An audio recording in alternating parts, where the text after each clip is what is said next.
Los orígenes de la ciencia moderna.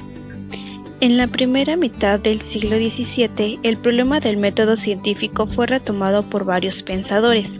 Entre ellos se encuentra Galileo Galilei y Bacon, pero de ellos les hablaré un poco más adelante.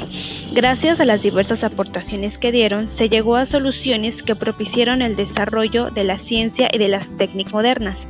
Aquí es importante mencionar que hasta este momento no existían términos de método o tal cual de método científico. La aplicación de las matemáticas a los artefactos mecánicos era algo bastante común de la época, justamente porque sus bases estaban en Arquímedes. Sin embargo, el paso decisivo para que se concretizara consistió en descubrir por inducción fórmulas matemáticas que se dieran respuesta a los problemas naturales más importantes. Un ejemplo de los problemas naturales podría ser el universo.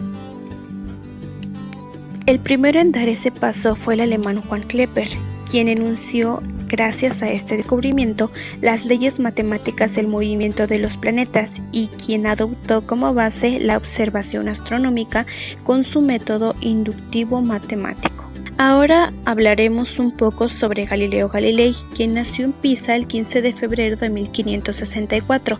En esta misma ciudad enseñó matemáticas e hizo sus primeros descubrimientos. Dentro de las muchas invenciones que este mismo hizo, el periodo más importante fue en 1609 con el descubrimiento del telescopio y con el cual abrió una serie de descubrimientos astronómicos que marcarían a la historia humana. En 1610 descubrió 3 satélites de Júpiter que denominó planetas. Con su telescopio, Galileo pudo ver que la Vía Láctea era un conjunto de estrellas, descubrió los anillos de Saturno y observó las fases de Venus en su movimiento alrededor del Sol. Sin embargo, no todo favorecía a Galileo Galilei, porque este mismo defendía la doctrina copérnica, pero precisamente por este entonces esa doctrina ocupaba la atención de la Inquisición romana, que condenaba la tesis del movimiento de la Tierra y reafirmaba la inmovilidad del Sol, no obstante que Galileo la había defendido en uno de sus viajes a esa ciudad. Justamente por eso es que bajo las órdenes del Papa Urbano VIII se le manda a traer a Galileo Galilei y se le concluye obligándolo a pronunciar de rodillas la abjuración de su doctrina ante la comisión de inquisidores. Aquí abro un paréntesis para explicar qué es abjuración. Abjuración es abandonar una doctrina religiosa u otra creencia de manera solemne y mediante un juramento. Entonces, Galileo Galilei fue condenado a vivir bajo arresto domiciliario, pero Galilei permaneció siempre fiel a su método hasta su muerte, que fue el 8 de enero de 1642. Galileo consideraba que solo la experiencia nos permite leer e interpretar el libro de la naturaleza, la metáfora más famosa de la obra de Galilei, pero es el límite del conocimiento humano, el cual debe renunciar a captar la esencia de las cosas y limitarse a interpretar los hechos, las cualidades o los fenómenos que la experiencia nos brinda. Por ello se le atribuye la formulación del método, es decir, el procedimiento propio de la investigación científica. En el plano educativo, la importancia de Galileo no es menor que en el ámbito científico, aun cuando no se haya determinado que haya escrito algo específicamente para la pedagogía o para lo pedagógico.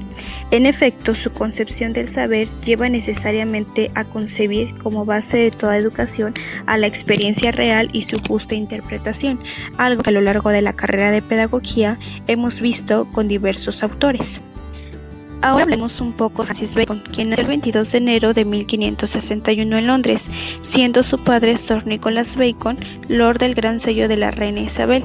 Estudió en Cambridge y después pasó algunos años en París. Bacon se había propuesto preparar una nueva enciclopedia de las ciencias fundada en el método experimental. De este proyecto solo realizó una parte, la que se refiere al órgano, es decir, la lógica del método experimental.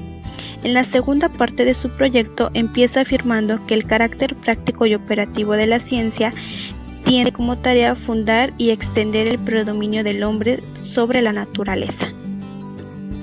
Por lo tanto, la ciencia es potencia, dado que no se puede mandar sobre la naturaleza si no es obedeciéndola, y lo que en la observación nos aparece como causa en la técnica debe adoptarse como regla.